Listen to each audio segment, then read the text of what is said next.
حضرت عائشہ صدیقہ کائنات رضی اللہ تعالی عنہا بارگاہ رسالت میں سوال کیا، کیا کسی کی نیکیاں آسمان کے تاروں کے برابر بھی ہیں؟ تو نبی کریم صلی اللہ علیہ وآلہ وسلم نے فرمایا ہاں، عمر کی نیکیاں آسمان کے تاروں کے برابر ہے۔ اور یہاں پہ میں تھوڑا سا اگر رکوں تو آسمان کے تارے، یہ ناسا بھی مل جائے، بڑی بڑی کمپنیز ساری مل جائیں تو آسمان کے تاروں کو گننا ناممکن ہے۔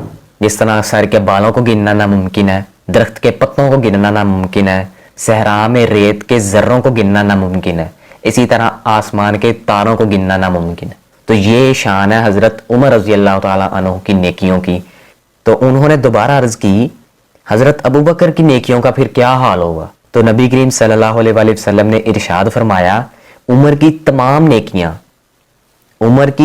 نیکیاں ابوبکر کی نیکیوں میں سے ایک نیکی کی مثل ہے۔ ایک رات کی نیکیاں حضرت ابوبکر صدیق رضی اللہ تعالیٰ عنہ کی، حضرت عمر رضی اللہ تعالیٰ عنہ کی ساری زندگی کی نیکیوں کے برابر۔